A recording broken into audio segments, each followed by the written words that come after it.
Hi friend, welcome to our channel SM blog থেকে নতুন একটা ভিডিও সবাইকে জানাই স্বাগত। আর নতুন ভিডিওটা দেখো, এখানে আমি নিয়েছি ক্যাস্টার অয়েল আর পেঁয়াজের রস বার করে নিয়েছি বাড়ির মধ্যে, আর তুলো নিয়েছি। এটা কি করব বলো তো, ক্যাস্টার অয়েলটা পেঁয়াজের রসের সঙ্গে মিশিয়ে নেব, নিয়ে মাথায় ভালো করে মেখে নেব শ্যাম্পু করার আগে।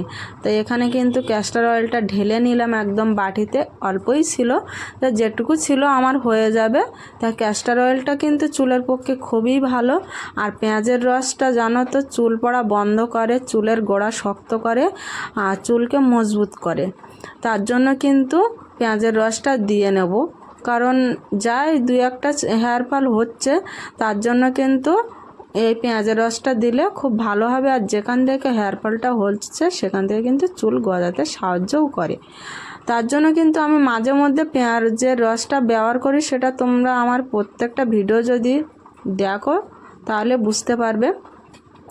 তা আমি এরকমভাবে কিন্তু চুলটা ফাঁক করে করে কিন্তু ক্যাস্টর অয়েলটা দিয়ে নিচ্ছি, তুলোর সাহায্য করে ভালো করে দিয়ে নিচ্ছি। হাতের সাহায্যে পড়ে যায়, তুলোর সাহায্য না দিলে ভালো হয়, ওই কারণে কিন্তু আমি ঝটপট দিয়ে নিচ্ছি। আর কেউ তো দিয়ে দিলে আরোই ভালো হয়, কিন্তু এখন তো কেউ দেওয়ার নেই, তা আমি এরকমভাবে কিন্তু গোড়াটা দিয়ে নিচ্ছি। আর তাড়াতাড়ি শ্যাম্পু করার কারণটা হলো, এই যে প্রচণ্ড গরম পড়েছে 2-3 দিন, তার জন্য কিন্তু মাথার ভিতরে প্রচণ্ড হারে ঘাম হয়েছে, আর এখন না খুব চুলকাচ্ছে। আর এই পেঁয়াজের রসটা দেওয়ার পরে দেখবে একটু জ্বালা জ্বালা ভাব হবে, ওই জন্য কিন্তু আমি পেঁয়াজের রসটা দিয়ে নিলাম ভালো করে। আর দিয়ে তারপরে একটু ম্যাসেজ করে নিয়ে আর এখানে একটা উঁচু করে খোপা করে রেখে দিচ্ছি। কারণ কি বলো তো, 1 ঘন্টা রেখে দেবো এরকমভাবে, তারপরে কিন্তু শ্যাম্পুটা করে নেব। তা এই দেখো ভালো করে কিন্তু দিয়েও নিয়েছি, আর বেশ মাথাটা ঠান্ডাও লাগছে। আর পেঁয়াজের রস এমনিতে কিন্তু ঠান্ডা, ওই জন্য কিন্তু মাথায় দিয়েছি। আর গরমের মেঘলা মেঘলা ওয়েদার এখন, ঠিকই কিন্তু প্রচণ্ড গরম, তার জন্য কিন্তু ভালোও লাগছে। আর এইভাবে দিয়ে নিয়ে তারপরে শ্যাম্পু করতে চলে আসলাম 1 ঘন্টা পরে। 1 ঘন্টা পরে কিন্তু শ্যাম্পুটা করে নিচ্ছি। আর ক্যাস্টর অয়েলটা না একটু মোটা টাইপের তেলটা, আর যেহেতু পেঁয়াজের রস আর ওর সঙ্গে মিশিয়ে মাথায় দেওয়া, তার জন্য কিন্তু বেশ ভালোও লাগছিলো। আর তেলটা একটু আঠা আঠা টাইপের মনে হয়, কিন্তু আমি ভাবছিলাম শ্যাম্পুটা মনে হয় অনেকটাই লাগবে, তা না অনেকটাই লাগেনি, যেরকমই ব্যবহার করি সেরকমই লেগেছে। তা ভালো করে এখানে ধুয়ে নিয়েছি একবার, নিয়ে তারপরে কিন্তু লাস্টের বার দিলাম, দিয়ে ভালো করে কিন্তু মুখে নিয়ে আর এরকমভাবে রেখে দেবো কিছুক্ষণ। আর বেশ ভালোই গেঁজা হয়েছে। আর মাথার ভিতরে না খুব চুলকাচ্ছে, এই যে শ্যাম্পু করছি তাও যেন একটু চুলকাচ্ছে।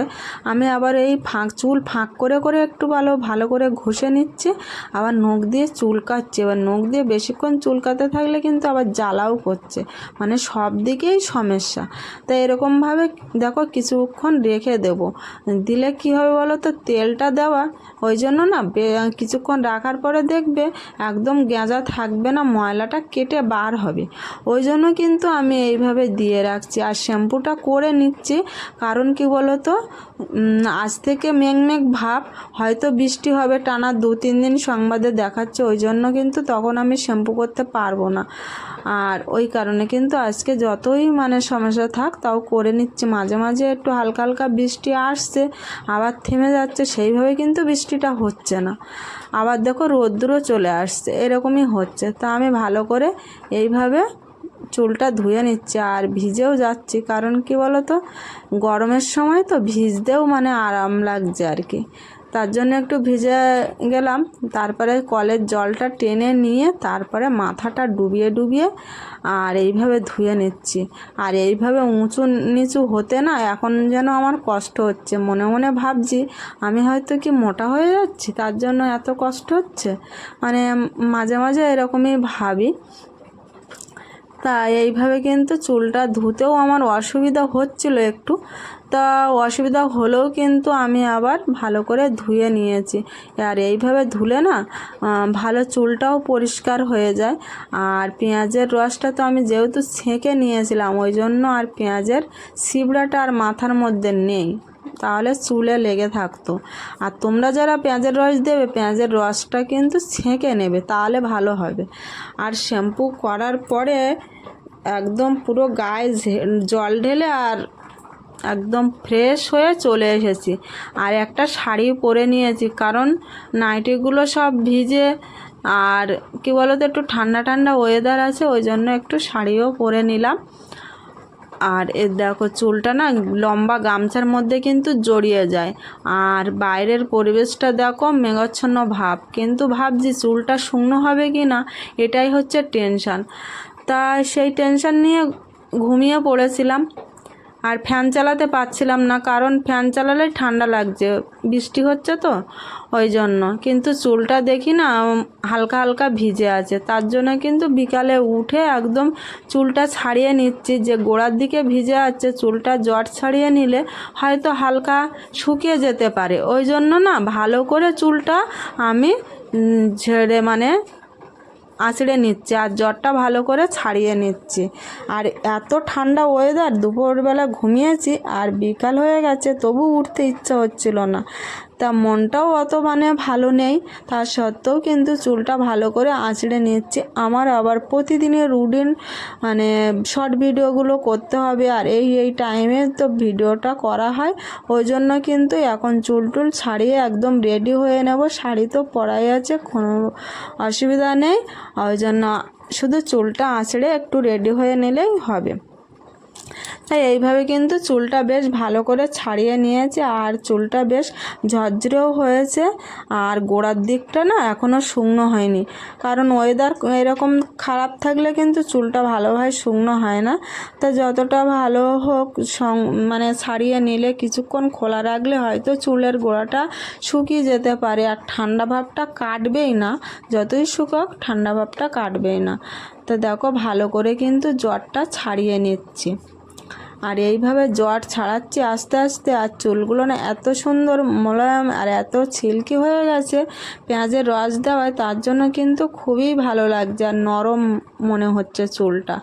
তা ভালো করে চুলটা এখানে এইভাবে ছাড়িয়ে নিলাম, আর আজকের শ্যাম্পু করার আগে পেঁয়াজের রসটা দিলাম, দিয়ে কিন্তু শ্যাম্পুটা করলাম। শ্যাম্পু করার আগে ইচ্ছা করে না, সময় পাই না, তার জন্য কিন্তু আজকের ইচ্ছা না থাকলেও সময় না থাকলেও বার করে নিতে হবে। নিজের শরীরের যত্ন, চুলের যত্ন এগুলো করতে গেলে না যতই কাজ থাক, হাজার কাজের মধ্যে দিয়ে কিন্তু নিজেদের এই সময়টুকু না বার করে নিলে নিজেদের এই জিনিস নিজের ত্বক সৌন্দর্য বা চুলের এইগুলো নিজের যদি যত্ন না নেয় তাহলে কিন্তু নষ্ট হয়ে যাবে। ওই কারণে কিন্তু চুলটা আমি বেশি কেয়ার করি চুলের প্রতি। মাঝে মধ্যে ইচ্ছা করে না, তবু সময় বার করে নিয়ে এই কাজগুলো করতে থাকি যাতে চুলটা ভালো হয়। আর তোমরা এত ভালোবাসা দিচ্ছ, তার জন্য কিন্তু আগ্রহটা আরও বেড়ে যাচ্ছে। আর তোমরা যে ভালো ভালো কমেন্ট করো চুলের বিষয় নিয়ে, সেই কমেন্ট পড়ে তো আরও ভালো হয়ে যায় মনটা, যে যত কষ্ট হোক বা যতই কাজ থাকুক তার মধ্যে কিন্তু সময়টা বার করে নিতে হবে। আর এই দেখো চুল যেটুকু উঠেছে সেটুকু আবার তোমাদের দেখিয়ে নিলাম। তাই ভিডিওটার যদি তোমাদের ভালো লেগে থাকে তাহলে লাইক কমেন্ট শেয়ার অবশ্যই করবে, আর যারা নতুন দেখছো চ্যানেলটাকে সাবস্ক্রাইব করে দিও, আর পাশে থাকা বেল আইকন অন করে রেখো যাতে নতুন ভিডিও ছাড়ার সঙ্গে সঙ্গে তোমাদের ফোনে নোটিফিকেশান চলে যায়। তা গোড়াটা কিন্তু প্রচুর ভিজে আছে, প্রচুর বলতে মোটামুটি, আর অন্ধকার মতো তো সেই জন্য বোঝাও যাচ্ছে না, একটু লাইট কম পড়েছে। তা দেখো চুলটা অনেকটাই সিল্কি আর অনেকটাই সফট হয়ে গেছে, খুব ভালোও লাগছে। আর এইভাবে ছেড়ে রাখবো কিছুক্ষণ, আবারও বলছি চুলটা যেটুকু ভিজে আছে শুকিয়ে যাবে। তা চলো ভিডিওটা এখানেই শেষ করি। সবাই ভালো থেকো, সুস্থ